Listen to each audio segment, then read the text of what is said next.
Good morning.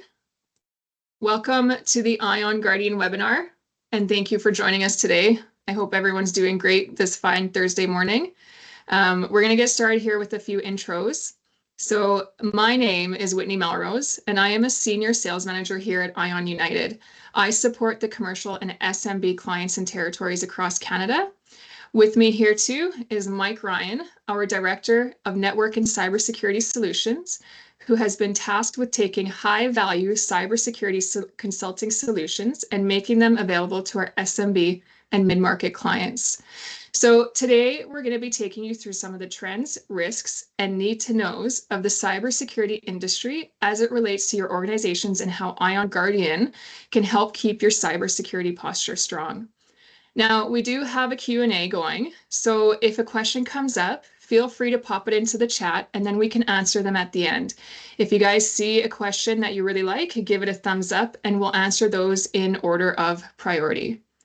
So first things first, who is iON United? iON is a trusted cybersecurity solution provider in Canada. We've been around since 2003, and we provide organizations with advisory, technology, and managed services for securing IT, OT, and cloud environments. We are a pure play cybersecurity provider, and because iON's sole focus is cybersecurity, we have extensive technical depth and breadth to help organizations improve their security posture. Our customer base consists of organizations within both the public and private sectors in Canada, ranging from SMBs all the way to large enterprise organizations. iON's headquarters is located in Calgary, and we have regional presences in 5 provinces across Canada.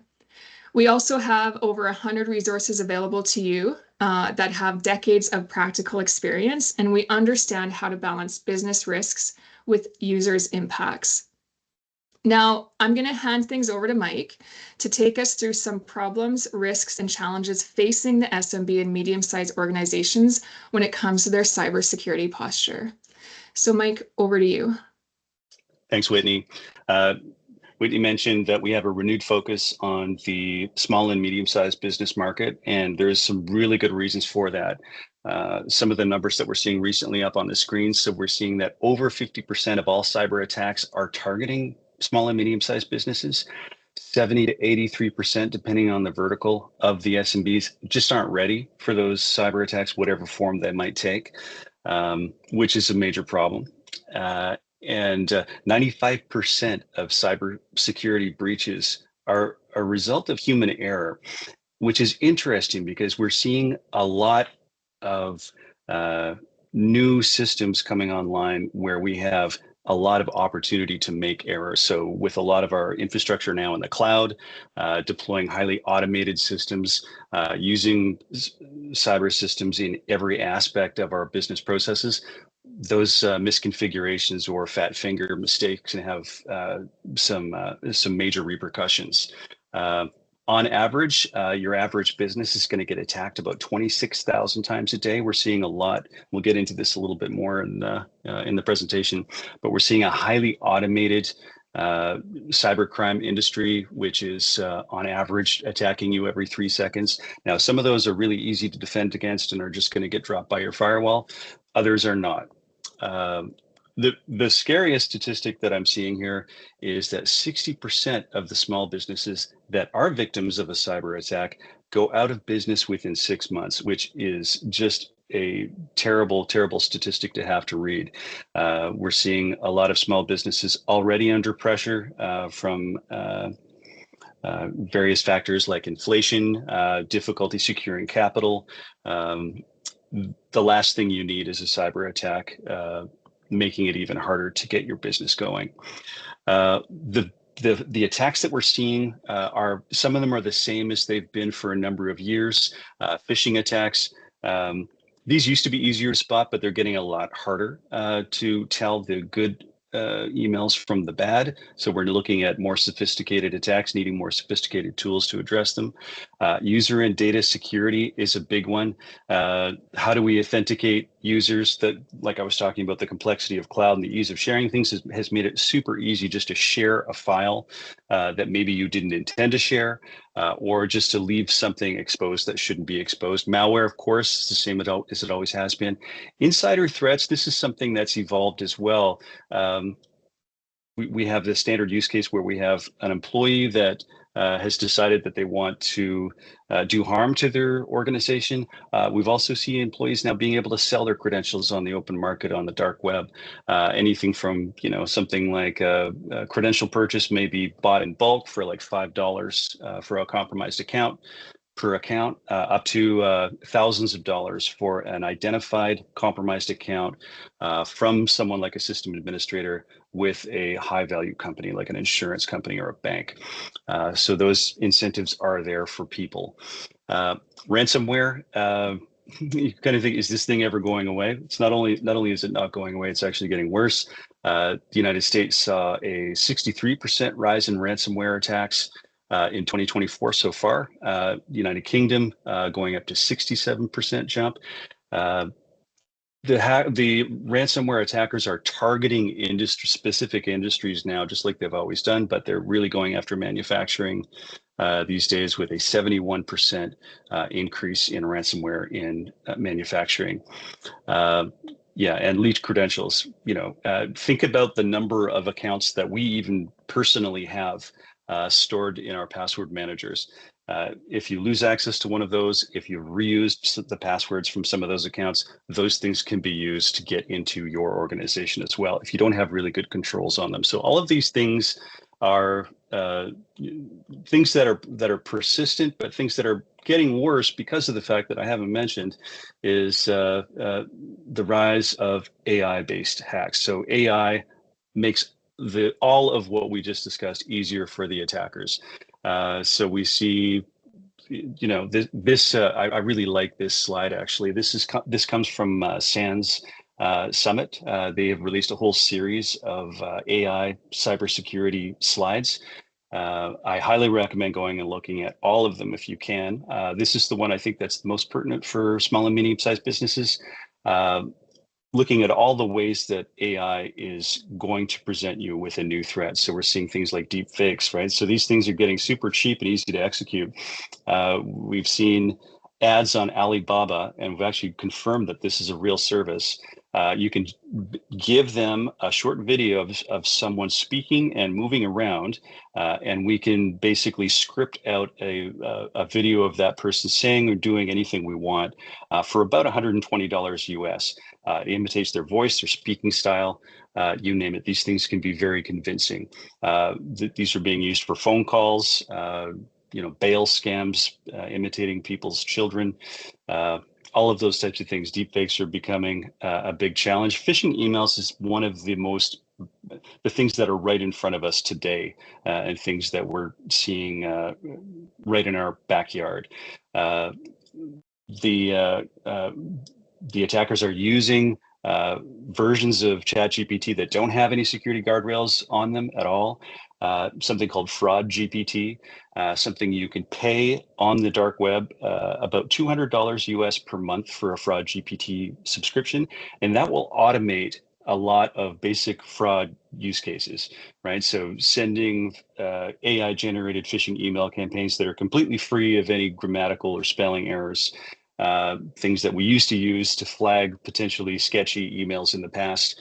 Fraud GPT will generate these things for you at scale. So this is how we get to this 27 or 26,000 attacks per day, is that we have Fraud GPT doing social engineering, which means phone calls, bypass detection, generating fake personas, all of the things that make it easy for our users to make the mistakes that lead us into a breach or a potential loss of funds or downtime.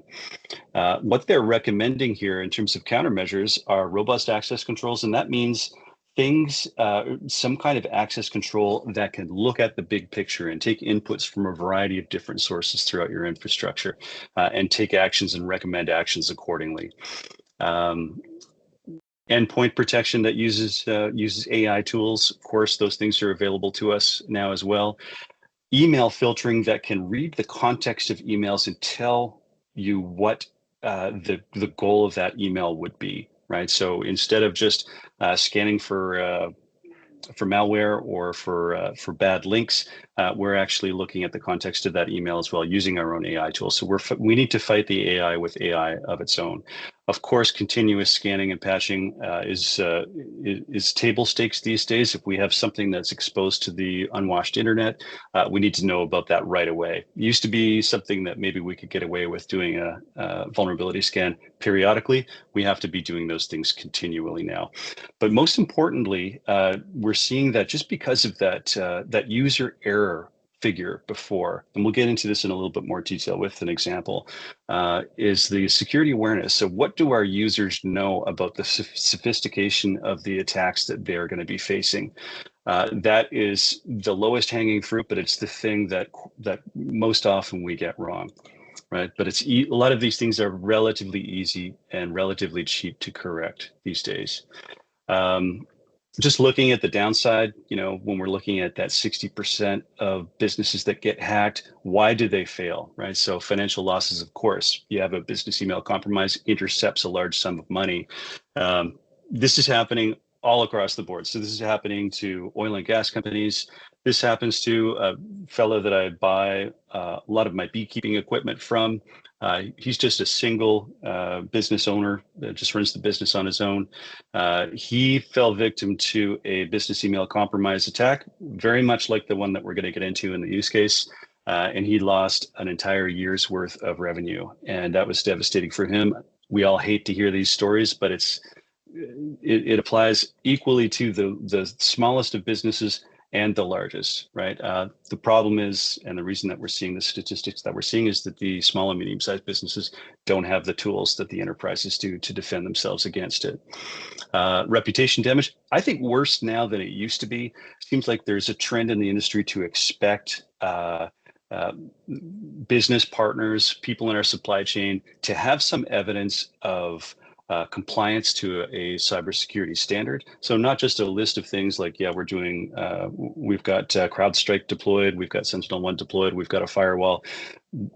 There's an expectation that we're seeing things like SOC 2 or even something like syscontrols or NIST CSF being leveraged to show evidence that you've got a cybersecurity program in place. So when you see a potential or a partner that's had a breach, it's generally a very bad sign, right? So we don't want to see that reputational damage happening. Business disruption, of course, you have people that are losing their productivity, your business is down. How do you get back up? A lot of businesses, like we're seeing in the statistics, don't have a plan to recover, or if they do have a plan to recover, it might be something that they haven't tested fully. These things take money and time to execute on. And like we're seeing, a lot of organizations haven't been able to get to where they need to be in terms of the resources. And then legal and regulatory penalties. So these things are, like I was saying before, there's more expectation that you're going to have some kind of compliance standard in effect. So if you can't do that, that might be a disadvantage in business. There might be deals that you don't qualify for.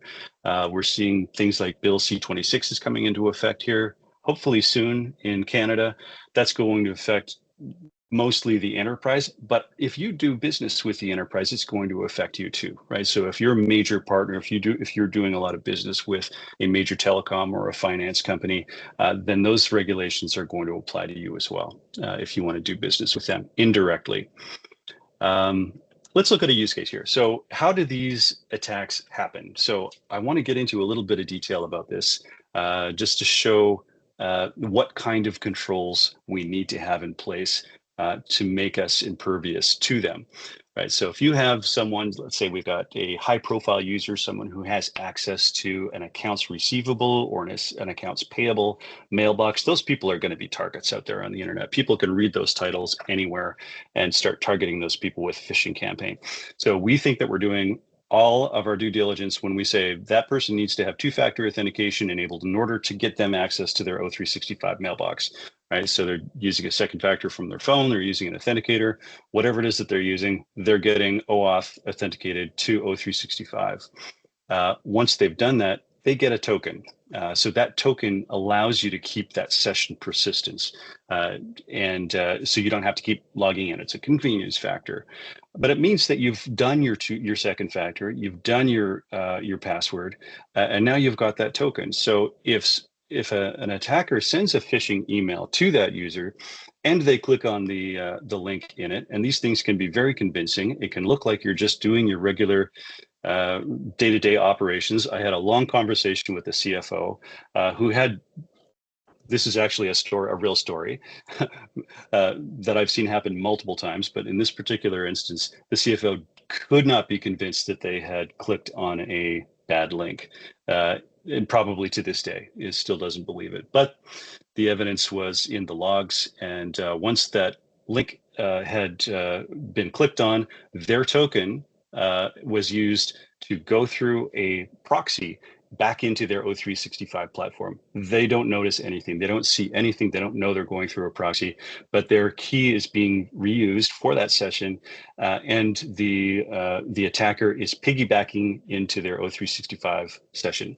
What they'll do, the first thing they'll do is dump the context of that account's receivable mailbox, and then they'll start going to work on it. So they'll start reaching out directly to the people that owe the organization money with custom crafted phishing emails looking for a transfer of funds, or saying, hey, we need to have this bill paid right now. We have an updated financial procedure. Here's our bank. Here's our information. Let us know when you've done this transfer. This is what happened to my beekeeping supplier. Very similar to this. So you think, well, I had two-factor enabled. I was using O365. I was doing everything right, wasn't I? Right? And you were, right? But the thing is, we need to have a complete spectrum of controls to protect us against these types of sophisticated attacks. Right, so we're using SaaS, meaning we don't have to patch that system. We shouldn't have to worry about the security of O365. Maybe you had CrowdStrike or some other sort of EDR client enabled on your endpoint. Might not catch something like that proxy, right? Password policy doesn't matter if you've already got that token on your laptop. So what's missing here? So we needed to have some kind of AI-based contextual email reading system that is going to flag that email and put it into a spam folder so that it never gets to that user. We need to have a phishing program in place so that that user regularly gets tested for their ability to resist and read phishing emails and not click on them. So we'll get into a little bit more detail about how you can do that. A lot of people are doing that already, but we need to have something regular and easy to do user training so that that user knows that they're a target and what types of things they might be a target for. But then we need to have some kind of alerting and reporting so that inside of O365, in this case, we saw some weird behavior, right? We saw the user log in from one location, and then we see them log in from another. We see some activity. The hacker, quite often, as soon as they get access, they'll change that two-factor so that they can keep their session persistent when the token expires. We see a bunch of weird things that happen. We should have some layer of intelligence that lets us know that those things are going on so that we can enact a security response. And that security response should be something that allows us to open a ticket and start pursuing that ticket until it's complete, so that we reduce the time that that attacker has to execute their attack. Might take them a day or two from when they dump that email box to emulate your domain to send out those emails to get responses back. We do have a little bit of time. We want that time to be as short as possible. Okay, so why don't we have all of those tools in place? And the reason 9 times out of 10 is the cost. I think that the SMB, small and medium-sized business space, up to 250 users or even higher than that, quite often are marketed to by cybersecurity companies that are really coming out of the enterprise, right? So we're seeing a lot of really great tools available. The tools themselves are quite often quite costly. But the cost is really just the tip of the iceberg, because those tools need to be integrated with our systems and with each other. And that cost is substantial as well. We have to have people that understand security workflows. We have to have engineers that are certified to know how to turn these things on and make sure they're configured correctly. And we need training and policies to show us how we actually continue to use them. So quite often our cybersecurity budgets are consumed with just a handful of tools, and we leave others, other critical controls unaddressed. We see things like Microsoft E5. Is that worth it? That's an expensive package of licensing to consider as well. And the value proposition for that is that it is all pre-integrated. You just buy it all from Microsoft and start turning things on. But there are questions about that in terms of, are those things actually effective? Does Microsoft really understand security the way that they should? Are we getting the value that we want to get from something like that? And that's a really, really good question. And a lot of people are saying they're not. Lastly, I would say security operations. So like those last 2 points we're talking about, how do you aggregate the output from all of the tools that you've bought, be able to prioritize what things you should be paying attention to, and then take the actions that you need to take? That can be difficult to get to. So basically we're running into the defender's dilemma, right? So in that that example that we were looking at, we had one specifically crafted attack that got in past our defenses, and in the case that I was looking at, actually achieved its outcome. Although I haven't seen anyone actually, except for one, pay the or have the funds intercepted. Well, the beekeeper and one other. But it's very much like we're seeing an asymmetry in the world, where we have multi-billion-dollar oil refinery and someone with a $2,000 or $3,000 drone. That defender's dilemma means that we have to secure all of the possible ingresses into our organization. The attacker only has to find one. That's something that we have to level the playing field on in order to be successful in defending ourselves these days. How do we do that, right? So one of the things in this particular sector that we have to acknowledge is that Google Workspace has over 50% of SMBs hosted in their infrastructure, right? That's massive. Microsoft 365 has about 45%. So we're seeing like 96% of all businesses of a certain size are in one of those cloud environments. So we have to find tools that understand those environments and work with those environments to provide the security that we need. We need to buy tools that don't incur too much tech debt. So that means how much learning we have to do in order to install them, how much learning that we have to do to maintain them. A lot of these tools can have a long tail in terms of the cost of people.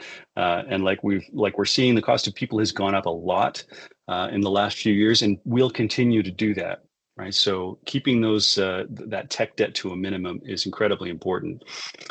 Aligning the tools with our business risk. So we got to look at our business type and say, if we've got a lot of value riding on our brand, if we're a retail store, or if we're someone that relies on public perception of us for value, then we've got to invest in that. But if we're a company that doesn't face the public, we might be able to de-emphasize that. So we've got to understand where our business risks are and fund the controls that that contribute to protecting us in that category accordingly. Pretty simple stuff. We've got to fight AI with AI. Like we're seeing, AI is the tool that helps the cyber criminals scale. So get up to those huge numbers of attacks, and then they just kind of come along and harvest. Whoever clicks on something, they just check their basket every day to see if how many CFOs or accounts receivable individuals have clicked on their link. They can tweak and and change the tone of their emails. They can continually get better at it when they see what's successful and what isn't. Got to be cloud friendly. So something that doesn't require you to have to buy a pizza box and install in your organization. Anything that is going to have to have its own vulnerabilities is just a non-starter, right? So we want something that's SaaS-based. And then invest in compliance. How can we make sure that whatever it is that we're spending our precious money on, our cybersecurity budgets on, adds up to a compliance story? How many boxes does it allow us to tick? We don't want to just tick boxes if we want to provide real security value, but we also want to show evidence of that with compliance, right? So we believe that all of those things are incredibly important to being successful with a cybersecurity program, and which is why we've decided to bring iON Guardian to the Canadian market. This is a platform-based tool that was developed with the cybersecurity insurance industry in mind, built for SMBs. This means that it covers a lot of territory, is simple to implement, simple to manage, has a small form factor, and integrates directly with all of your cloud services and is cloud native, right? So this is something that I believe will tick a lot of boxes, but also provide a lot of security value exactly where you need it. So underneath the covers of that single collected interface, we've got 9 major security controls. So email security, like that AI contextual email analysis that we're talking about, fully integrates with your O365 or Gmail. Endpoint security, there's an agent that is deployed that will report back on telemetry, works alongside your CrowdStrike or your S1 to report back about what it finds about the endpoint, and also extends the posture assessment to the endpoint. So we've got cloud posture assessment, we've got endpoint posture assessment. We're able to run phishing simulations using AI, generative language tools, where we can, change the tone, we can change the type of message that we're sending out, and we can gauge progress over time to see who's clicking and who's not clicking. So we can run that once a month, and we can run that once a quarter, and see if we're making any progress in terms of protecting ourselves from phishing. Cloud data protection. So this is like we're talking about all of those weird behaviors that would have happened inside of O365 when that user might have changed their two-factor, might have changed something about how their mailbox rules operate. Those things should be flagged and reported on, so we can take some action on them. That's that cloud protection component. We have an extension we can deploy into Chrome to protect all of our users as we increasingly see our workforce using browsers to do their job. We have an agent that deploys into the browser that is very much like a DNS sinkhole that will be able to check the reputation of a website and also look at activity to prevent access to it if it's something that's happening in real time. Dark web monitoring, if credentials that trace back to your organization are being sold on the dark web, that'll be reported on. Very, very nice feature to have. External risk scanning. So once we register our domain inside of iON Guardian, we immediately start doing vulnerability scanning, regular vulnerability scanning on anything associated with that domain and the subdomains, looking for vulnerabilities. Awareness training. Find that these days people really don't want to watch a really long video. People want something that's going to get right to the point. Of course, we're all very accustomed to very polished media, so we've got to have something that is going to grab our attention, tell us what we need to know in a short period of time. So we've got a number of videos in a variety of different categories. Most of them are a minute and a half long, just to get you to where you need to get to for awareness training. And then directory posture. So talking about misconfigurations, maybe someone has shared a file in a way that they should not have shared it. We want to know about all these things beforehand. All of these things get collated and collected together into a single interface that has a security workflow associated with it. It's very SIM-like in a lot of ways. which allows us to track them all together and also see patterns of behavior that might be coming from more than one of each one of these tools. So going back to that use case, we've got that AI-based email protection. We've got the phishing protection. Hopefully that user would have gone through their phishing training and known that that was a bad email, that there was something wrong with it. User training to know that they are going to be a target and what kind of target they are. And just know the possibility. A lot of people think that, hey, I'm using two-factor and I've got a 16-character password. I should be good to go.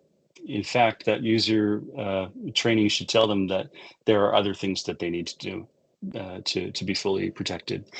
The alerting and reporting. So once we started to see that behavior happening, so coming in from a different location, making some changes to the account immediately afterwards, that's something that's going to get flagged for us, and we'll be able to respond to that. So there are going to be controls inside the iON Guardian platform that could allow us to get out there and secure it in real time. Or it'll give us the instructions for how we can do it. So if we don't have somebody that's taking care of our IT or cybersecurity, it'll tell us exactly what we need to do to get safe. Look at a quick overview of how this works. So this is the main interface. We can see that radar, those dark purple dots are things that we need to be concerned with in our infrastructure in those categories. We can click into our detection and response control panel. We start seeing all of the outputs of these tools: exposed services, antivirus threats, vulnerable technologies. So that's the external vulnerability scan. We have an AI insights tool here so that we can ask the AI for a report that summarizes all of the things I need to know. Here we're seeing 3 critical issues affecting various security controls. Some users might not have multi-factor authentication enabled, exposed services, critical and high criticality issues affecting one user is showing up in multiple different categories. A machine is showing up in multiple different categories. All things that are going to help us to say, okay, maybe something's going on with this particular user. All of these panels are going to be clickable, so we can drill down. Here we see we're going into a dark web monitoring. We've got some leaked credentials. We can see that we've got 3 accounts here that were found out there in the dark web for sale. We can go in here and do a remediation step. In this case, it's saying, hey, you might want to change the password for these users. We'll get a summary of how to do that. If you don't have anybody on your team that knows how to log into O365 and change an email password, you can walk them through the process here.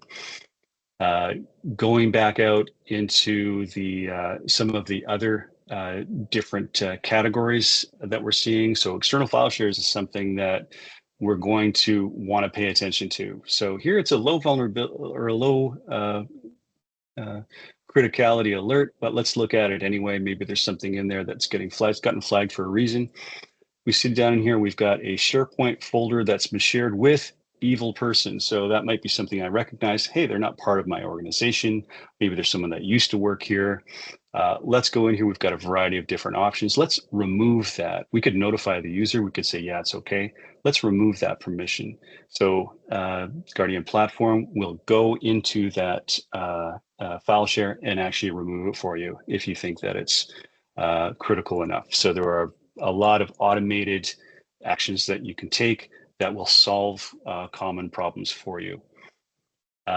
Looking into, and we can see some of these things, TLS unsecured is the vulnerability scanning, suspicious logins. So this is a user, maybe they log in every day from Red Deer, and then one day here they're coming from Toronto. We can say, okay, I know that this person is on vacation. They've got a Toronto. I'm all good. We'll add that location to an allow list. In this case, I don't know why this person would be in Toronto. Let's send them a warning email. Just say, hey, we're seeing you logged in from Toronto. Are you actually in Toronto, or is this something that we need to be concerned with? Right. So you can see there's a workflow associated with each one of these incidents that's coming up and being reported, so that you don't have to jump between 3 or 4 or 5 different tools to get to collate and track an event. You can do it all in this one panel, which is what we need to be doing these days if we want to be resilient to attacks. Yeah, something that I think a lot of people, you could just make it part of your workday, log into this. If you're not seeing any alerts, obviously, if you get an alert from this console, you can log in and find out what's going on and do your remediation steps, or you just log in every morning and find out what's going on. Second use case here, so want to show you the language models that we use to generate the phishing emails. This is something that I think is this is the same one. 18. Yeah, we're going to look at the phishing emails here. So we have a panel here. We can see that there are awareness programs. Those this is actually walking through a phish. So we're going to say we're going to go from Acme Financial, kind of like that use case we were looking at before. It's a financial use case. We'll say we're going to send something out. We're going to emulate our CFO. So we've got Alice Wong here as the sender. A lot of different options here. We're going to make it about a financial thing because we're an accounting company. Tone, casual, enthusiastic, formal. Most finance emails are going to be formal, so we'll use that. So we've got a short email due to recent changes in bookkeeping. Go to this link to read our new policy, right? So we're gonna assign that. We've already got all our users because we're integrated with our OS 365. We're going to assign it. Take a preview. That'll be dear user. Their username will actually be inserted here. We'll send it out. This is actually sending the email out to all your users, and then we can track that. So here we've set it to go from September 18th to 23rd. So we're going to let it run for a week. Most people are going to reply or not reply within the first couple of hours, but that will be something that you can then track in this control panel, and we'll see who opened it and who didn't. Always very interesting and likely not what you expect, if my experience is anything to go on. Yeah, run that, change the tone for the next one. Just basically get yourselves to a place where users are expecting to be phished, and that is just a massive value. If we get, especially our high value users, people that are going to be target people in the accounts department, people who have privileged levels of access in your organization, business owners, any business owners, of course, they're going to know this because you're getting these all the time anyway. This is going to help your organization get to a place where you're going to be resilient to those phishes. And once you've gotten to that place, you're protected against one of the biggest threats out there. So yeah, very, very valuable tool to have access to. Just a word about compliance. We're talking about compliance a lot more these days than we were. There's a lot more focus on supply chain, not just in the enterprise, in the SMB space as well. A lot of potential customers for your product will be looking for some evidence that you've got SOC 2, NIST CSF, syscontrols is a big one. So we're a security consulting company. A lot of times customers are looking for a gap analysis. So come in and tell us what we need to know about all our whole cybersecurity program, where we need to focus our efforts. Syscontrols is a really good one. 18 different controls, 18 categories, 153 controls covering everything from inventory. Of course, inventory is important. You can't secure something if you don't know you have it, all the way down into pen testing. Most tools will cover 1 or 2 different categories.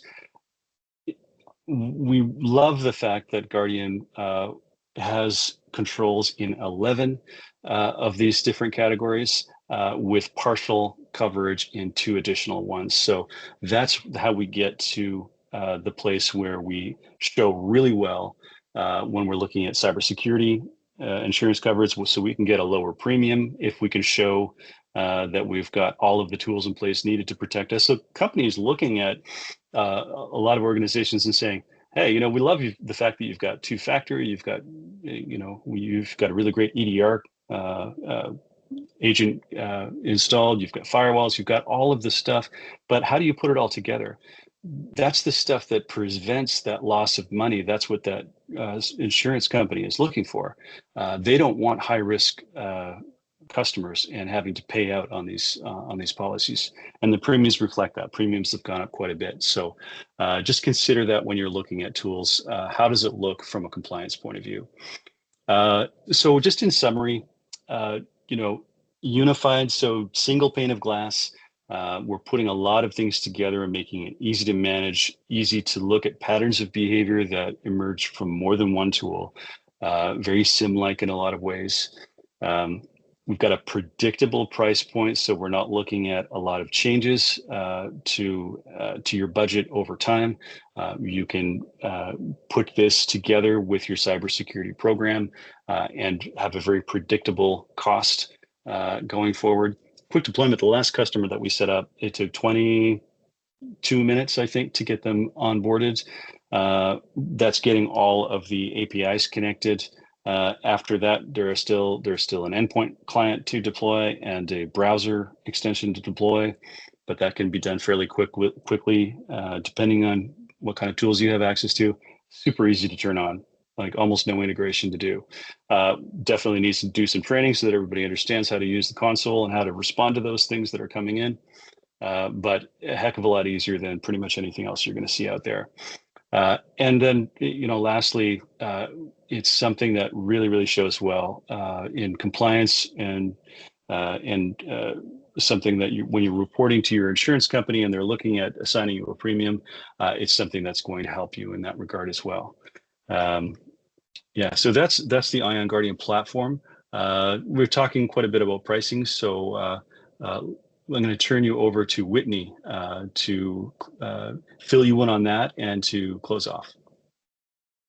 Thanks, Mike. That was a really great overview. So our pricing has an MSRP of 18 Canadian dollars per user per month. That includes the entire feature set and all 9 security controls of the iON Guardian platform. So you'll see incredible value for your dollar. We have special pricing programs in place for government and educational institutions, as well as a channel program for MSP partners. And as part of the MSP program, it also includes deal registration to support growth within your own business.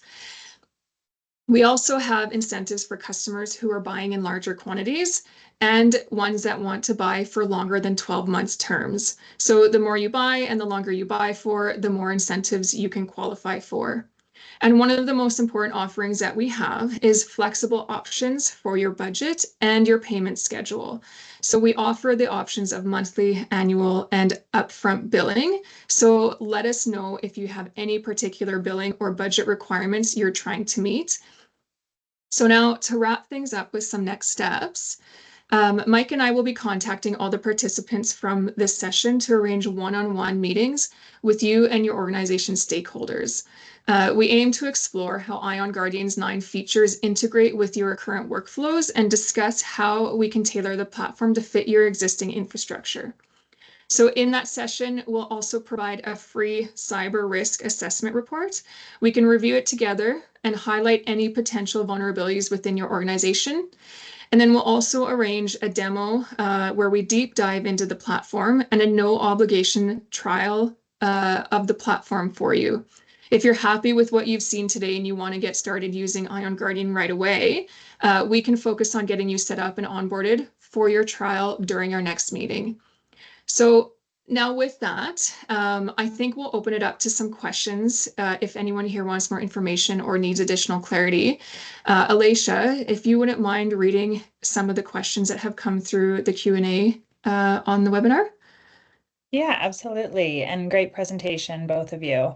Very informative. So our first question we got in here is how does the iON webinar platform get all of that information, and how does it find the vulnerabilities? I can take that one. So like we were saying, we do an API integration with your primary cloud portal. So if you're on O365 or Google, those are the supported platforms. almost all of that critical activity is pulled out from that API, from that primary platform. But we also have an agent that is deployed to all of your endpoints. You don't have to deploy that, but I would highly recommend deploying it. It'll talk directly to Microsoft Defender. It'll allow you to control those endpoints to a degree, but most importantly, get telemetry about those endpoints as well, how they're installed, whether they have their firewall turned on, and disk encryption, things that you kind of a very lightweight version of what you might get from something like Tanium. Then there's the browser extension that I mentioned that's going to be able to get insights into the browser activity. Lastly, there is a vulnerability scan. So once we register with that domain, so in our case, it would be ionguardian.ca, we would onboard that. The vulnerability scanning starts right away on anything associated with that domain. So 4 main modes of getting data. Awesome, thank you. Next question here is from Joey. How much time does it take to deploy the trial? Deploying the trial, just like we were saying for onboarding the environment, what we do is we get on a session together, just on a Teams call. We'll walk through the process of adding Ion Guardian, providing Ion Guardian with access into your O365 portal. We need someone with an administrative level of access to that. Like we're saying, about 20 to 22 minutes was the last one that we did. Doesn't take too long. We do that initial integration, and then we turn on all of the elective protections. So you have to say, yes, I do want to turn on the email, so that we add an API-driven inline proxy for your email to the portal, and then 1 or 2 others that we have to turn on. But it doesn't take too long. Awesome. And then I would assume if they decide to continue on after their trial, it's already set up and we just continue on, correct? That's correct. Yeah, you're done. Awesome. So then we just, at the end of a period of time, quite often 2 weeks is enough to do a thorough evaluation. Then we just leave it in place. That's it. Awesome. Okay, the next one here we have, what does the cyber risk assessment provide them with exactly? So I think they're talking about that free cyber risk assessment that we're offering. Yeah, so the cyber risk assessment will happen before we do a POC demo. So we have no access to the cloud environment. It's all based on OSINT, open source intelligence. So we're going to we basically just enter in the domain. So whatever your organization's domain will happen to be, you'll get a dark web report. So anything that is associated with that domain that's being bought and sold in terms of credentials out there on the dark web, we'll include that. We'll do an external vulnerability scan, a variety of different tests that show basically contribute to a score, right? So what does your company look like from the external world with absolutely no internal access? All of that's included in that report. Awesome. Okay, next question. We have, realistically, what are the actual consequences of not having something like Ion Guardian and letting our organization be as it is today? I think you spoke on this a little bit at the beginning. I mean, it's a good question. I think what we're seeing small companies are missing is the ability to collect all of the data that they're receiving from their security tools together into one place and take action on it, or to cover certain gaps in that in the controls that they already have. I think that everyone is accustomed to the level of risk that they're exposed to. Everybody sees how many of their peer organizations are getting in the news for breaches. I think that seems to be getting worse. We're seeing the numbers indicate that there are more ransomware attacks being successful now than there were. There are more people falling victim to business email compromise. A lot of this is just due to the automation tools and the scalability of the criminal platform. So I think the risks are probably going up. Perfect. Thank you. We have here, what commercial products do you use for the 9 protections? I think that's referring to those 9 iON Guardian Yeah. protections. Yeah. Those 9 protections are all built into the platform, so they're all part of iON Guardian, and that's really the point of the platform, is that all of those things are collected together and part of the core SaaS offering. So we don't have a separate phishing program or awareness program or something that's doing the scanning. All of those things are collected. There's no other subcomponent. It's all part of the unified SaaS offering. And consequently, I mean, another question that might come out of that is, can you break that down into getting separate licensing for any of them? It just doesn't work that way. We literally can't turn any of them off.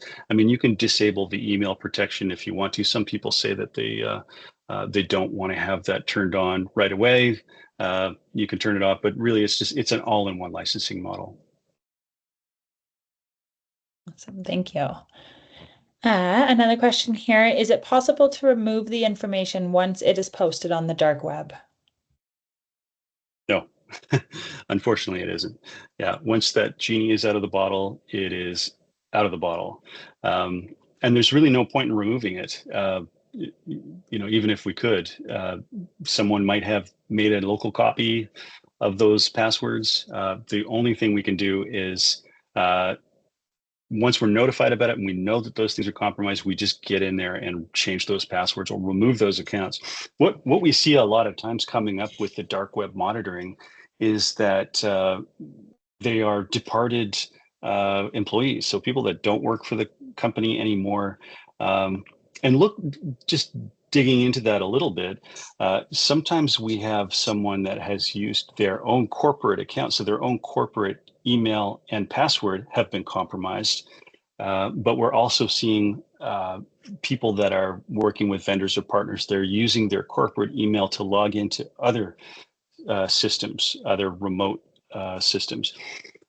Those things are also of concern because of the fact that people reuse passwords quite a bit. So it's not, it's not unlikely that someone might have reused their own password from your organization on another organization system. So if that other system got breached, which happens all the time, then someone has access to something that might work inside your organization, or at least they'll have the email, which is basically the username, into your organization, and then they can start the process of doing password guessing, or using something like Fraud GPT. They'll feed that in there as one of the inputs to generate a more sophisticated attack. So, yeah, you can't go and issue a takedown notice for these dark web forums where these things are sold.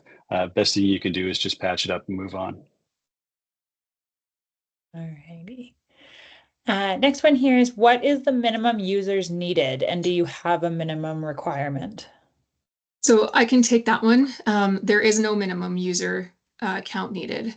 So there is no minimum. You can take 1 or you can take 10,000. But again, like I had mentioned earlier, the more you buy or the longer you buy for, the more volume discount or term discount you can qualify for. But that's a conversation we can have with you separately to find a way to meet your needs. Perfect. And then the second part of the question is, do you have a minimum requirement? I think this one, No. Mike, you answered. It's just you need to be on O365 or Google, correct? Yeah. Perfect, Yep, but nothing else. Awesome. Okay, we have another one in here. Can iON Guardian help us with our cyber insurance rates? So I can take that one too. It's always a good idea to discuss your specific needs and goals with your insurance provider to understand how enhanced security can impact your rates. But yes, iON Guardian can help you contribute to lowering your cybersecurity rates by improving your cybersecurity posture. By implementing the stronger security measures and demonstrating that you're taking proactive steps, you can make your organization more attractive to insurers. Just to add to that, those insurers are looking for a certain profile on an organization. So they're looking for a unified program. So like, what's your program look like? Is this repeatable, or is this just a bag of things? And that's why, quite honestly, the feature set for Guardian is the way it is, because it was developed with that in mind. It just it covers a lot of bases. Perfect.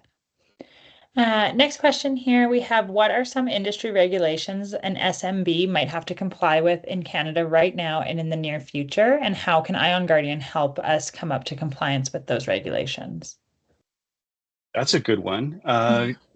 Like we're saying, there is an expectation we're seeing, of course, in enterprise, but actually, I think more so in the commercial sector, smaller organizations where people are looking at evaluating business partners, someone that they're going to get into a situation where you're either consuming their product, integrating systems together, doing business on some level. They're looking at having a requirement. So you've either got to have SOC 2, SOC 2 Type 1, SOC 2 Type 2. We do that consulting here, so we do see quite a lot of organizations saying, "Hey, I need to get this particular deal, and to get this deal, I need to have SOC 2." So things like SOC 2 are becoming more prevalent, but also things like the sys controls and NIST CSF are things that are really good representations for the type of program you have in place. So when you're expressing your cybersecurity maturity to another organization or customer, how do you do that? Do you say, here are all of the tools that we're using? Using something like a framework or a compliance standards is a lot better at conveying that value, like a Boy Scout badge or a Girl Scout badge that you can show that you've done that investment. Things like Bill C-26, I can't remember if I mentioned it or not, though, are going to transform the environment to a degree as well. Once that hopefully comes into being law soon, it's going to primarily affect telecom, banks, transportation, but all of the industries that work with those large enterprise organizations too. So if you do a lot of business with Bell, or you do a lot of business, you're a law firm that does a lot of work for cable provider or Royal Bank or something like that, those things are going to affect you as well. So we're going to see the role of compliance become much larger over time. Awesome, thank you. And that is it for questions. All right. Well, I guess we'll leave it at that. So thanks everybody for joining us today, and from all of us here at iON United, have a great day. Thank you.